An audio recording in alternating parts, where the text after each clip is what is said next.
Riuh rebutan 4 pulau antara Aceh dan Sumatera Utara diwarnai isu bisnis. Gubernur Aceh bilang ada kandungan gas yang berada di 4 pulau tersebut. Lalu benarkah demikian? Atau ada persoalan lain yang menjadi dasar perebutan pulau-pulau itu? Kita akan bahas di pagi hari ini bersama dengan sejumlah narasumber saya yang sudah hadir melalui sambungan daring. Sudah ada guru besar sosiologi Universitas Syah Kuala Aceh, Profesor Ahmad Humam Hamid.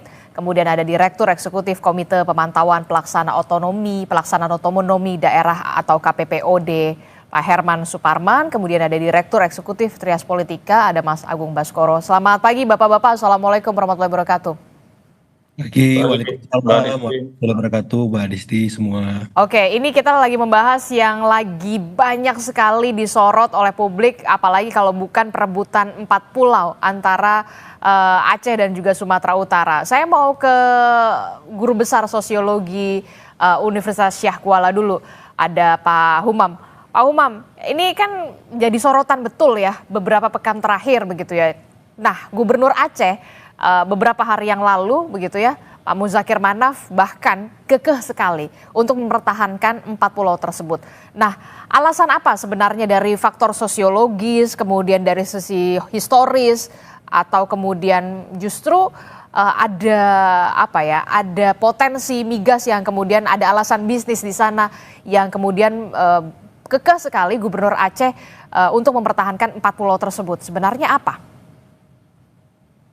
Sebenarnya saya agak sedikit terkejut juga ketika Pak Gubernur menyampaikan tentang potensi migas.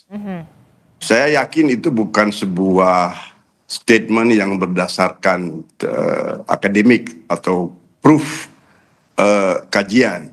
Tetapi di Aceh ini ada keanehan, Mbak. Apa keanehan? Apa yang nggak kita sangka-sangka? Itu pada masa Belanda, migas itu ditemukan di pantai timur.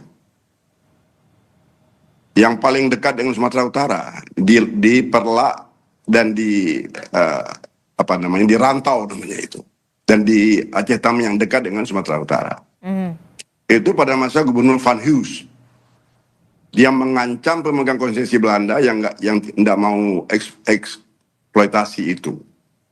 Dan karena itu kemudian pabrik refinery minyak di Berandan itu nggak ditutup, padahal sudah habis minyaknya di Telaga 7 di Medan. Untuk di 4 pulau ini berarti Anda melihat? Dengar dulu, ini Mu'alim ini dengan intuisi dia ngomong itu. Okay. Itu bukan akademik. Kenapa begitu?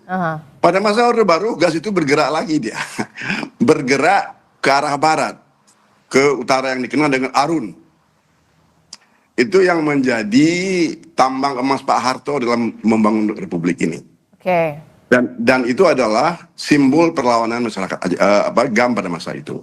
Ada ketidakadilan pembagian, kemudian berontak, ya, kemudian bergerak ke barat lagi. Kali ini ke laut itu, dan itu secara by law itu wilayah Indonesia, dan by law itu 12 mil di atas Aceh. Artinya itu tidak masuk dalam wilayah Aceh by law, tapi geografis dia dekat dengan Aceh. Dan itu potensinya itu 10 TCF. Itu luar biasa itu hanya kalah dengan Bintuni itu. Itu yang ketiga terbesar di Indonesia, ada Bintuni, kemudian ada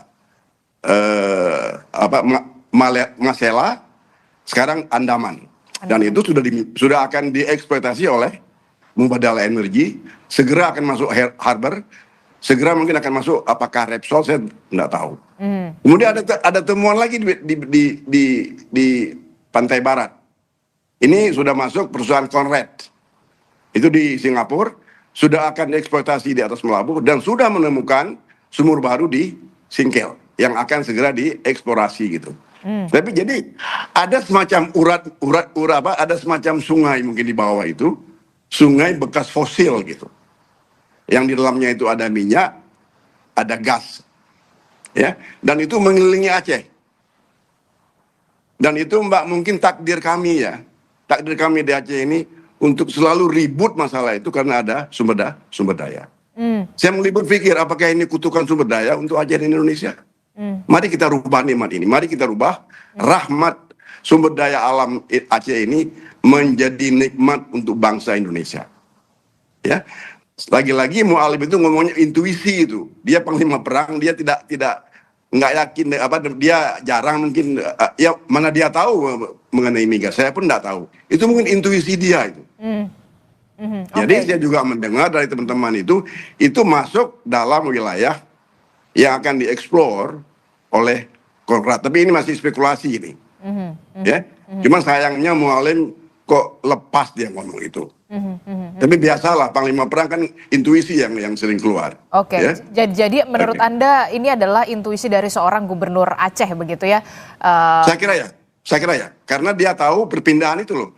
Kok ke barat, kemudian sampai ke Arun ribut gitu ya. Kemudian ini Mubadalah nggak ribut ini. Kemudian pindah ke Melabuh Konrad, ya. Kemudian Konrad juga sudah menemukan di Singgil. Selangkah lagi ke itu. Makanya orang-orang Aceh ini kok marah sekali gitu.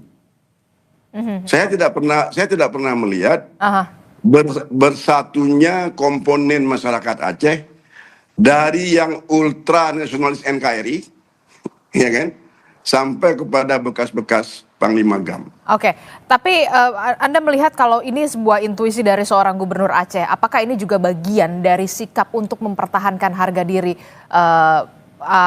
terhadap 4 pulau tersebut yang bisa dikatakan secara historis ya memang Aceh begitu?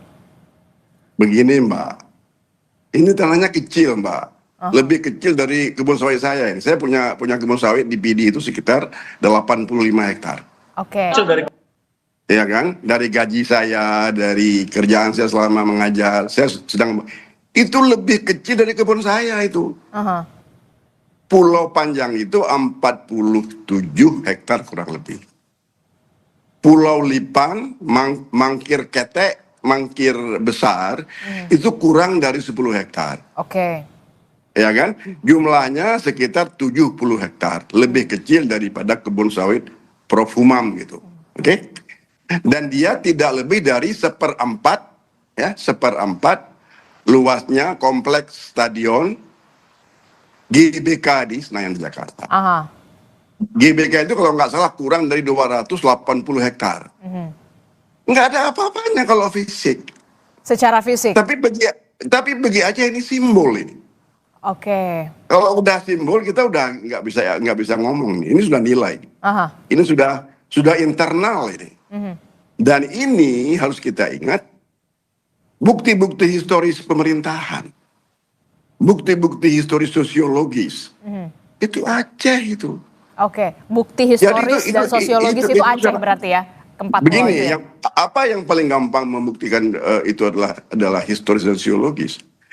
2 orang anggota DPR RI asal Sumatera Utara, itu enggak mau. Jangan diusik. Bagaimana mungkin seorang hebat DPR RI, dengar dulu, Ahmad Doli Kurniawan, yang kakek moyangnya berasal dari Pantai Barat mengatakan itu salah. Ya? Dan yang kedua, tunggu dulu Mbak, boleh hari ini cek tetua masyarakat nelayan dari Sibolga sampai ke Tapanuli Tengah sampai ke Singgil, itu mengakui pulau itu milik Aceh. Oke, baik Prof. Saya nggak usah ngomong yang bukti-bukti tertulis itu. Gubernur Aceh, oke, baik. Oke, baik. Tahan dulu Prof. Humam, saya berikan kesempatan juga kepada narasumber yang lain. Saya ke Mas Agung. Mas Agung, dari sisi politis begitu ya. Kemarin kan sempat gaduh sekali, kemudian ada Kemendagri dan kemarin baru Wamendagri mengatakan tidak ada aturan yang tidak bisa diubah begitu ya. Kemudian ada juga pernyataan yang sampai akhirnya Presiden akan segera mengambil keputusan. Nah, dari sisi politis, Anda melihatnya seperti apa soal perebutan 4 pulau ini sampai kemudian harus seorang presiden RI 1 mengambil alih untuk keputusan ini?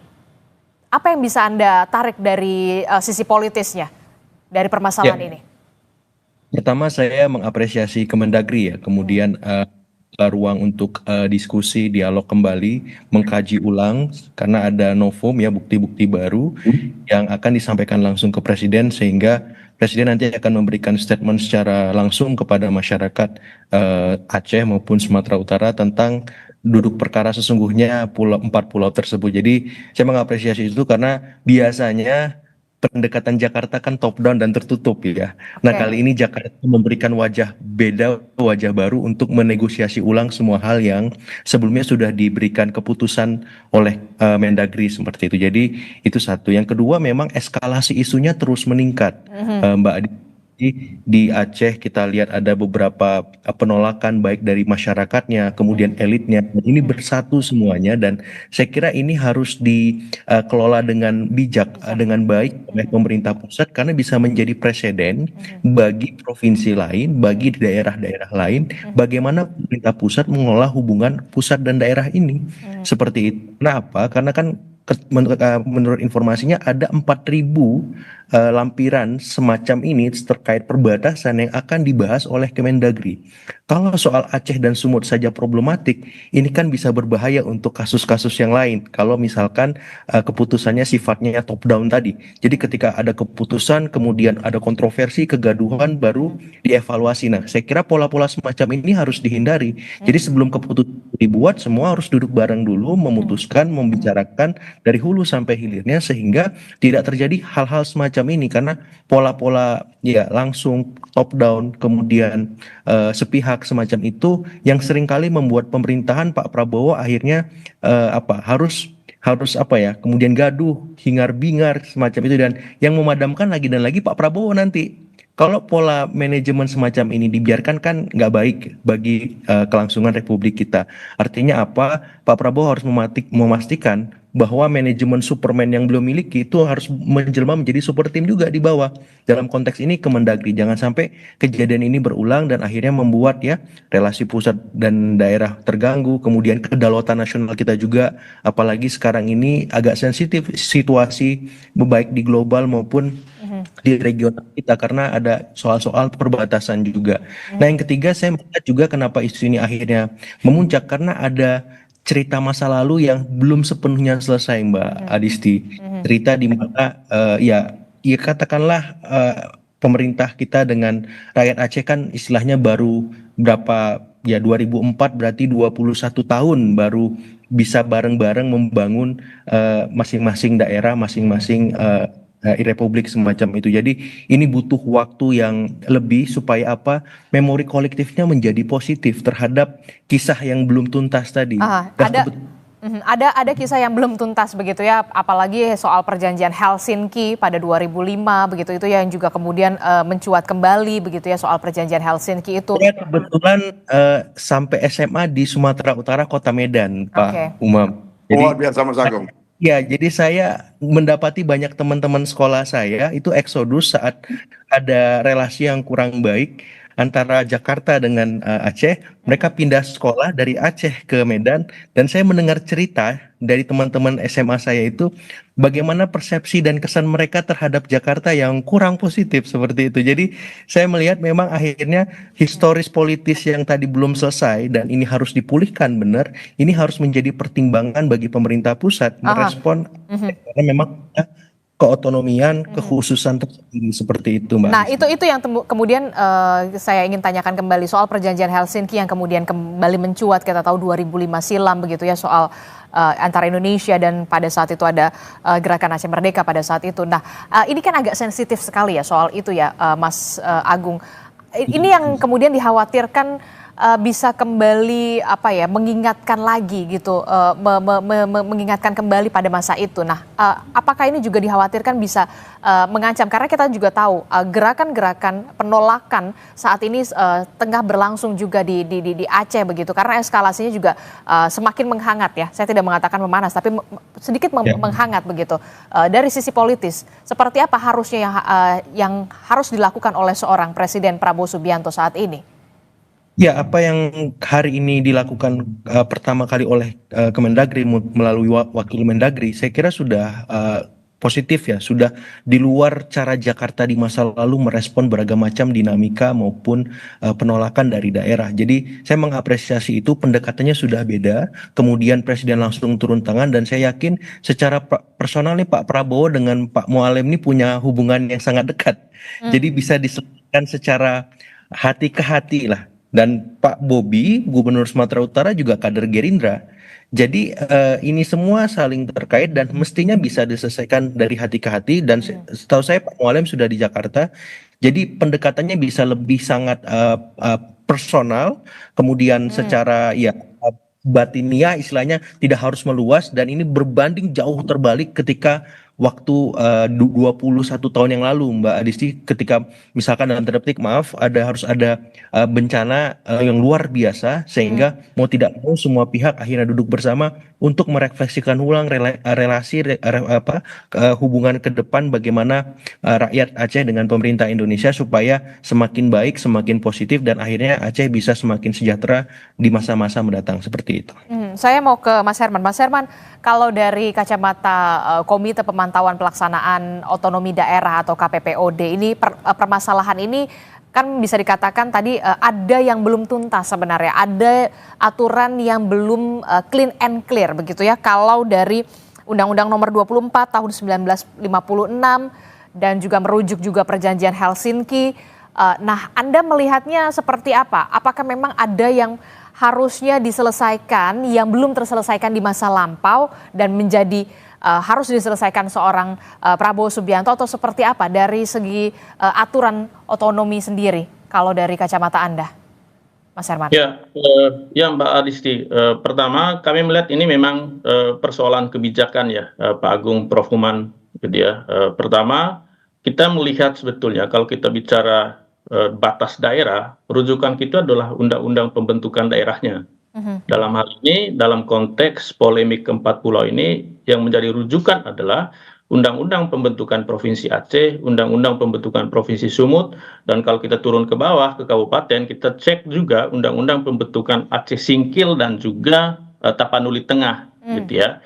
Dari catatan kami terhadap keempat undang-undang ini memang seperti yang tadi disampaikan Mbak Adisti, belum clear and clean juga soal batasnya, karena batas itu sangat umum di sana, Prof. Humam, Pak Agung gitu ya. Misalnya kalau bicara Provinsi Aceh hanya dijelaskan batas utara, tengah, dan barat dan utara gitu ya, tidak mengatur secara clear gitu ya, mana yang menjadi wilayah Sumatera Utara, mana yang menjadi wilayah Provinsi Aceh gitu ya. Dan dalam undang-undang terkait juga itu dimandatkan di dalam peraturan Menteri Dalam Negeri terkait dengan batas detailnya. Dari penelusuran kami juga tampaknya yang sudah diatur secara detail itu antara Aceh Singkil dan Tapanuli Tengah. Itu pun yang diatur di sana itu titik-titik koordinatnya gitu ya, tanpa menjelaskan mana yang menjadi sisi Aceh Singkil, mana yang menjadi sisi Tapanuli Tengah gitu ya. Karena itu menurut kami ini menjadi pembelajaran bersama, terutama untuk policy maker di level nasional, untuk melihat kembali semua undang-undang pembentukan daerah, tidak hanya Sumatera Utara dan Aceh, gitu ya. Tadi Pak Agung juga sudah men-spill sebetulnya ya. Ini menjadi momentum untuk mengecek kembali apakah memang ada hal-hal yang belum dijelaskan secara clear di dalam undang-undang pembentukan daerah itu. Itu yang pertama, masalah kebijakannya gitu ya. Yang kedua, kalau tadi Mbak Adisti menyebut perjanjian Helsinki gitu ya, kami meyakini perjanjian itu kan sebetulnya merujuk juga beberapa undang-undang yang terkait gitu ya, terutama undang-undang di dalam negeri, yaitu Undang-Undang 24 1956 gitu ya. Dan menurut kami itu juga perlu ditelusuri kembali gitu ya, karena biar bagaimanapun tentu sebuah keputusan Menteri Dalam Negeri itu tidak bisa bertentangan dengan yang lebih tinggi, dalam hal ini peraturan perundang-undangan. Karena itu menurut kami sekarang ketika Kementerian Dalam Negeri itu menarik lagi proses ini ke titik nol gitu ya, agronya mulai nol, dokumen kebijakan ini perlu dilihat kembali gitu ya. Itu persoalan pertama. Persoalan keduanya adalah kalau kita melihat, saya tidak menyebut ini sengketa ya, karena itu tergantung perspektif juga gitu. Mengapa Anda tidak mau menyebutkan ini soal sengketa, tapi lebih apa? Lebih ke perebutan atau seperti apa? Karena kalau kita lihat perspektif dari saudara-saudara kita di Aceh gitu, kalau kita lihat percakapan di medsos, menurut teman-teman di sana ini bukan sengketa, ini perebutan oleh pihak lain gitu ya. Karena itu menurut kami ini lebih ya kan Prof ya. Bagi kami ini Iya. polemik Luar biasa kebijakan. Anda, Mas Herman. Luar biasa Anda. Perebutan atau pencaplokan? Pencaplokan oleh pemerintah pusat katakanlah gitu ya. Tapi kami tidak menyebut itu ke sana. Ini persoalan polemik kebijakan gitu ya. Dan dalam proses penyelesaiannya selama ini kan sudah berlarut-larut ya Prof. Bahkan kalau kita telusuri ke belakang sejak 2008, kemudian 2009 ada tim dari pemerintah pusat melakukan kajian, kemudian 2017 ada pembahasan serupa juga. Bahkan pada waktu itu ada surat dari Dirjen Adwil Kementerian Dalam Negeri terkait dengan penentuan keempat pulau itu masuk ke wilayah Sumatera Utara. Dan setahun kemudian itu ada surat dari Pemprov Aceh yang mengatakan bahwa ada temuan baru, ada kekeliruan dalam proses pembahasan itu sehingga dibahas sampai tahun 2022 gitu ya. Dan muncullah keputusan Menteri Dalam Negeri tahun 2025 ini. Dan dalam proses ini bagi kami Prof Umam, Pak Agung, di dalam Permendagri 141 2017 itu kan dimensi yang perlu diperhatikan dalam proses penyelesaian kita itu adalah aspek sosiologis, historis, dan geografis. Tampaknya ketiga aspek ini itu tidak dibicarakan secara tuntas. Tidak dibicarakan secara tuntas, aspek sosiologis, historis, dan geografis. Geografis gitu ya. Karena itu patut kita maklumi kenapa saudara-saudara kita dari Aceh itu mempersoalkan ini, karena aspek sosiologis dan historis itu tampaknya tidak terlalu dibicarakan secara intensif. Nah, dalam konteks ini menurut kami sekarang Kementerian Dalam Negeri atau pemerintah pusat membuka dialog ini dari awal. Hal-hal ini yang perlu dibicarakan kembali, gitu ya. Apakah itu dari sisi sosiologis, historis, saya kira banyak data, fakta, atau dokumen, atau cerita dari para sesepuh kita terkait dengan keempat pulau ini yang bisa dijadikan rujukan bersama, gitu ya. Itu persoalan kedua, gitu ya. Ketiga, menurut kami, Mbak Disti, gitu ya, sebetulnya kita harus punya satu kriteria atau indikator soal penegasan batas daerah atau PBD, gitu ya. Sampai sekarang kita belum punya panduan itu. Karena itu menurut kami ini menjadi momentum juga bagi pemerintah pusat untuk segera mengeluarkan sebuah kebijakan, apakah itu Permendagri, apakah sebuah peraturan pemerintah terkait dengan kriteria penegasan batas ini, gitu ya. Sebetulnya kalau kita bicara dalam konteks keindonesiaan, gitu ya, ada banyak cerita soal bagaimana menetapkan status daerah, gitu ya. Misalnya dulu Indonesia, kenapa wilayahnya Sabang sampai Merauke, itu ya wilayah Hindia Belanda misalnya. Nah, cerita-cerita historis ini bisa jadi pembelajaran juga, gitu ya, Prof Uman, menurut kami, gitu ya. Dan itu bisa dijadikan materi bersama dalam proses pembahasan ini. Karena itu kami sebetulnya mendukung langkah pemerintah pusat untuk membuka ini dari awal. Kita bicara dari hati ke hati agar persoalan yang kita tidak inginkan bersama tidak terjadi kembali, gitu Mbak Disti. Oke, saya sepakat harus benar-benar dibuka ruang diskusi, ruang berdialog bersama dengan mempertimbangkan tadi yang Anda sebutkan tadi, Mas Herman, aspek sosiologis, historis, dan juga geografis pastinya. Benarkah masih kurang begitu ya mempertimbangkan aspek geografis, sosiologis, dan juga historis menurut Prof Umam dalam penyelesaian kasus ini begitu ya, tapi nanti jangan dijawab dulu, dan termasuk langkah apa yang harus segera dilakukan oleh pemerintah pusat untuk bisa menyelesaikan kasus ini, jangan sampai kemudian ada yang merasa kecewa, ada yang merasa caplok atau dan segala macam. Itu nanti kita akan bahas usai jeda. Tetaplah bersama kami di Sapa Indonesia Pagi, kami akan segera kembali. Pagi, saudara, kita masih membahas soal bagaimana perebutan 4 pulau yang saat ini kemudian banyak diperbincangkan, Aceh dan juga Sumatera Utara. Benarkah ada faktor ekonomi di balik itu semua, karena kemudian kita tahu sebelumnya Gubernur Aceh sempat mengatakan ada potensi migas di 4 pulau tersebut. Kami masih membahasnya bersama dengan Prof Umam, kemudian juga ada Mas Herman dari KPPOD, kemudian ada dari Mas Agung Baskoro juga, dan kami sebenarnya sudah menghubungi sejak malam sampai tadi pagi kepada Kemendagri untuk bisa ikut bergabung bersama kami dalam dialog kita di Sapa Indonesia Pagi hari ini, tapi sampai saat ini belum mendapatkan jawaban. Saya ke Prof Umam dulu. Prof Umam, ini kan polemik 4 pulau antara Aceh dan Sumut ini muncul setelah Kementerian Dalam Negeri menerbitkan keputusan nomor 322 2138 pada bulan April 2025 yang keputusannya bahwa Pulau Mangkir Gadang, Pulau Mangkir Kete, Pulau Lipan dan Pulau Panjang masuk ke wilayah Sumatera Utara. Begitu berdasarkan kajian teknis yang dilakukan sejak 2008 begitu. Benarkah kajian-kajian ini tidak terlalu mempertimbangkan aspek geografis, historis, sosiologis seperti yang tadi disebutkan oleh Mas Herman tadi? Benarkah demikian? Anda sepakat dengan apa yang dikatakan Mas Herman tadi?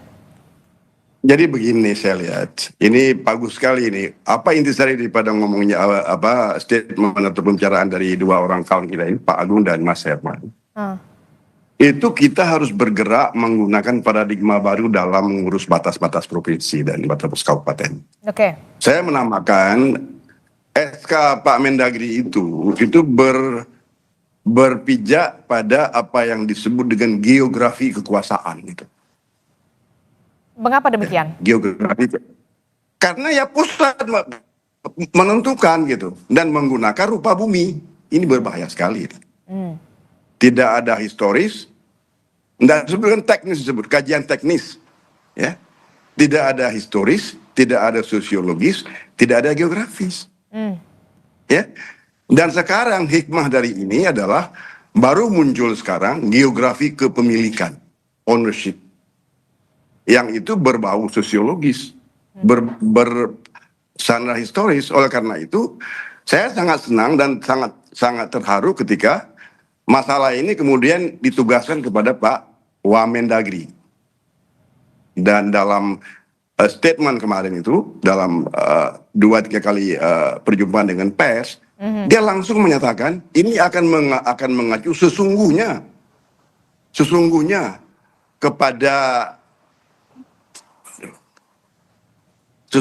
kepada historis, kepada sosiologis, kepada kultural, kepada politik. Ya, ini adalah provinsi bekas konflik. Oke. Jadi kalau disebut tadi ada dugaan migas, kemudian ada istilah frasa pengelolaan bersama dari Mendagri loh dan Bobi Nasution. Terserah dia mau revisi. Tapi Aceh ini tidak pernah berhenti dari konflik, tidak pernah berhenti dari darah. Tidak ada aman yang total di Aceh ini. Semenjak perang Belanda itu sampai dengan hari ini, kalau kita jumlah total damai benar tuh sekitar 30 tahun. Oke. Itu pun dikompilasi semua gitu. Oke, Prof. Umam. Jadi oleh karena itu ada DNA curiga. Saya menyebut curigation, ya. Ada apa-apa dicurigai di sini. Jadi jangan memaksa ini. Kemudian saya juga menyesali Mualim. Tapi itu intuisi, ya. Okay. Jadi curiga ini. Kalau Bobi begitu dia mau bagi-bagi dengan kita ya. Oh, Pak Mendagri juga ikut ya. Ini berbahaya sekali ini. Oke. Termasuk ini juga yang kemudian dikhawatirkan adalah ketika ada kekecewaan begitu ya pada saat Kemendagri mengatakan bahwa ini masuk ke wilayah Sumut dan kemudian akan ada dikaji ulang. Nah, nanti bentuk-bentuk kekecewaan ini seperti apa dari aspek sosiologis begitu masyarakat Aceh inilah yang kemudian dikhawatirkan kembali menghangat begitu ya. Makanya begini Mbak, kita di Aceh sudah melahirkan generasi Helsinki, generasi tsunami yang tidak pernah sedikit pun ada dalam memori mereka itu, lemari ingatan mereka itu tentang ribut, tentang perang, tentang darah. Tidak ada itu. 2005 sampai hari ini itu anak-anak yang lahir itu tidak mendengar bunyi senapan, tidak melihat checkpoint, tidak mendengar perkosaan, tidak macam-macam. Jadi kalau ini spoil ini. Dan mereka jadi nggak tahu kalau akan datang ke banyak lemari ingatan, bisa dia orang yang anti pemerintah Republik, bisa dia orang yang sangat cinta kepada Republik. Dan mereka sekarang anak-anak ini adalah anak-anak algoritma ini, mereka akan cek semua ini, masuk ke museum ke gudang data di Belanda, di KTLV. Ini kan kemudian dikhawatirkan muncul trigger konflik kembali bisa datang begitu ya. Ini yang kemudian dikhawatirkan sekali. Begini Mbak, seluruh ex kawasan konflik pinggiran dan pusat di dunia ini itu selalu on and off resistensi. Ya. Dan mudah-mudahan di Aceh tidak. Catalonia, kemudian Bas, kemudian Mindanao, kemudian Irlandia Utara, itu hanya sepatah kata dalam tulisan sejarah itu bisa ribut gitu loh. Oke. Jadi jangan statement atau kebijakan pemerintah pusat, oknumnya bukan total itu, yang mereproduksi resistensi Oke. atau memanggil ulang gen resistensi yang sudah mau hilang gitu loh. Oke. Jadi oleh karena itu Mas Agung itu sudah sangat bagus menyampaikan ini bahwa tidak boleh top down. Demikian juga Mas Herman. Mari kita gabungkan geografi kekuasaan yang duduk di meja menggunakan GIS, ya itu gaya kolonial seperti itu. Oke. Tarik garis nggak ada urusan Oke. seperti itu, nggak mau tahu. Oke, baik Prof. Nggak Umam. bisa. Jadi mesti datang sebuah narasi baru kebangsaan. Ya, negeri ini dibangun secara bersama. Oke. Tidak diputuskan dari meja Menteri Dalam Negeri yang menarik garis suka-suka hatinya gitu loh. Oke, baik. Yang beriman kepada GPS, beriman kepada peta Belanda. No, nggak Oke, bisa baik. seperti itu. Oke, baik, kita tangkap juga di Terima kasih, sini Mbak. Prof. Umam. Saya ke Mas Herman. Mas Herman, dalam kita tahu sebelumnya Bobi Nasution, Gubernur Sumatera Utara mengatakan ada ajakan untuk pengelolaan bersama. Nah, kalau pengelolaan bersama itu sebenarnya ada atau tidak dalam pengelolaan atau desentralisasi soal pengelolaan ini antara Sumatera Utara dan juga Aceh, dimungkinkan atau tidak sebenarnya? Atau memang nggak ada sebenarnya kayak gitu pengelolaan bersama? Ya, sebetulnya jangan dipahami pengelolaan bersama ini seperti kerjasama antara daerah ya. Karena kalau bicara kerjasama antara daerah, itu memang sudah diatur dalam sejumlah peraturan. Tapi menuju kerjasama antara daerah ini, batas-batas yurisdiksi atau batas-batas administrasi itu mesti clear and clean gitu ya. Apakah misalnya dalam kasus sengketa, dalam kasus kebijakan ini ya, 4 pulau ini, perlu di-clear di awal. Yang paling pertama adalah ke-4 pulau ini masuk ke wilayah Aceh atau Sumatera Utara sebelum kita bicara kerjasama antara daerah. Dan dalam kerjasama antara daerah itu pun batas-batas daerahnya itu tetap ditegakkan gitu ya. Bukan dianggap seperti ini adalah barang milik bersama gitu ya, dikelola bersama, bukan. Yang paling pertama yang mesti ditegakkan itu adalah soal batas daerah atau status ke-4 pulau itu. Oke. Gitu ya. Itu baru bicara kerjasama antara daerah.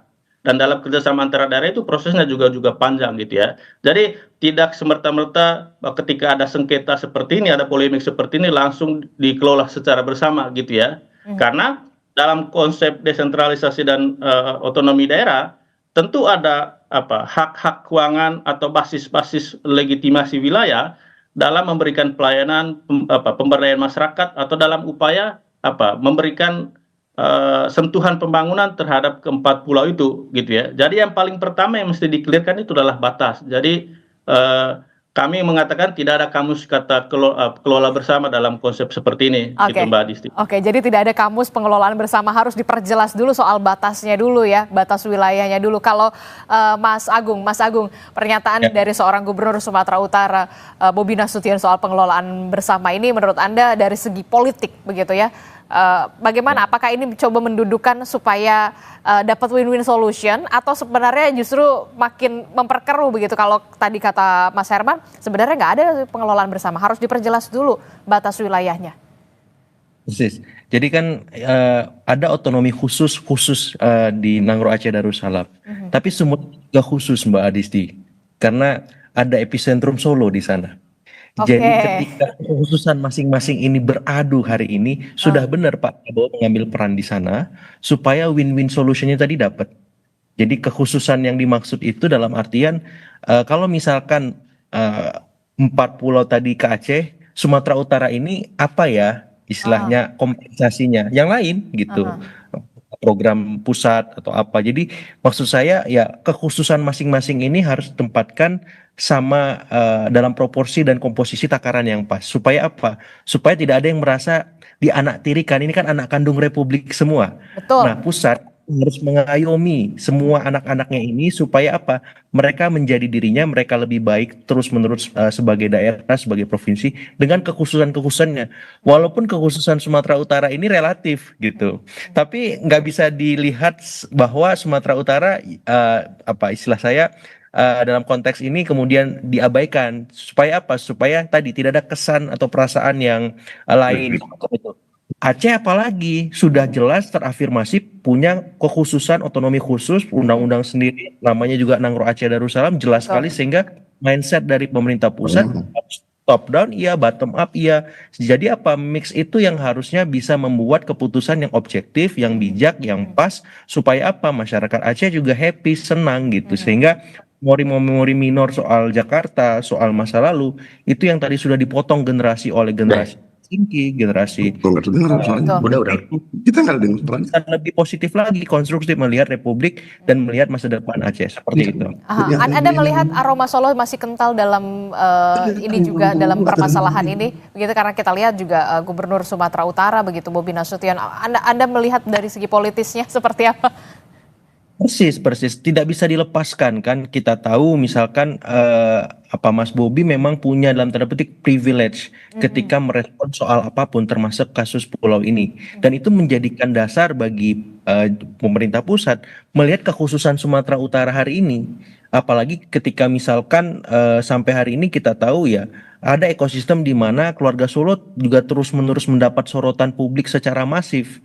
Ditambah kubu ini makin jadilah seperti itu Mbak Adisti, sehingga saya kira ini bisa menjadi salah satu turning point Mas Bobi untuk maju lebih maju setahap ya, bagaimana kemudian memberikan semacam representasi deskripsi bahwa ketika keluarga Solo dipercaya mengemban amanat pemerintahan bisa lebih bijak, lebih baik, lebih sensitif, responsif, empatik untuk bisa melihat ini ada concern di mana ternyata pemerintah Aceh tetap fokus dengan hak kepemilikannya, pemerintah pusat mencari solusi. Ya udah nih, misalkan Mas Bobi, ya udah kita untuk konteks ini nggak apa-apa gitu, kita dalam tanda petik ya mengalah ya, karena memang jelas bukti-bukti historisnya, geografisnya, politisnya, sosiologisnya dan yang lain-lain, sehingga memang akan lebih baik dan bijak ini dikelola oleh pemerintah Aceh. Saya menanti itu dari Mas Bobi sebenarnya. Oke. Seperti pemerintah pusat nggak usah turun, ya Mas Bobi saja karena melihat dinamika Tapi sekarang udah terlanjur Mas Agung. Ini Pak Prabowo udah mau ambil keputusan dan Gak akan ambil apa-apa. peran. Tapi maksud saya Pak Prabowo silakan, Mas Bobi ya, karena memang masih lebih muda dari semua ini, Pak Mualem, Pak Prabowo, Pak Tito. Ya udah, ini kemudahan anak muda itu nanti punya inisiatif melihat situasi tidak kondusif karena ini kan residunya bisa mengganggu kedaulatan nasional kita, relasi pusat dan daerah, relasi antar daerah seperti itu. Daripada mudorot ini makin membesar, makin meluas, ya sudah, saya harus maju lebih ke depan untuk memutuskan nggak apa-apa buat Aceh saja. Iya, nanti Pak Prabowo mutusin buat Aceh juga atau dikelola bersama atau seperti apa, itu urusan nanti. Tapi Mas Bobi punya inisiasi itu atas nama ya tadi inovasi, kreativitas, responsivitas, melihat kondisi yang memang sudah tidak kondusif seperti itu Mbak Adisti. Oke, kita akan nantikan bagaimana nanti sikap dari seorang gubernur Sumatera Utara juga untuk bisa bisa menjernihkan suasana juga paling tidak begitu ya. Nah, terakhir menurunkan tensi itu yang kemudian penting sekali saat ini untuk juga bisa memperbaiki nantinya relasi antara pemerintah pusat dan juga daerah. Terakhir saya ke Prof Umam soal pengelolaan bersama dan masa depan 4 pulau ini. Anda melihatnya seperti apa? Singkat saja. Gini, ini kalau saya ngomong kalau disebut provokasi nanti dari Mbak ini ya. Jangan. Begini ya, jadi yang paling berbahaya itu adalah narasi kebangsaan bercampur dengan image. Ya. Jadi nampak di situ narasi kebangsaan dari Pak Tito. Tapi penggunaan frasa pengelolaan bersama. Kemudian tuduhan Pak Prabowo masih di bawah bayang-bayang. Previous administration, saya nggak usah pakai bahasa umum lah, ya biar ini untuk orang-orang kita aja gitu. Ya kan? Itu terbukti seperti itu. Jadi ini ada bangsawan, ya, ada bangsawan baru di Sumut. Dia sendiri ngotot untuk itu pada awalnya. Ya. Tapi tidak direspon secara agregat seluruh Sumatera Utara, bahkan masyarakat Taptun sendiri. Oke. Kita tahu personality Masinton itu. Ya, semua tahu. Dia itu luar biasa itu kalau udah mau itu. Ya kan? Tapi dia pun menjaga diri. Artinya apa yang hendak saya katakan? Saya nggak mau memperkeruh suasana. Kenapa ada simetris antara Prabowo, ini pertanyaan-pertanyaan curious orang Aceh ini. Simetris antara Bobi dengan Tito, pengelolaan bersama. Udah ngomong duluan nggak seperti ini? Padahal tidak ada mungkin. Ya.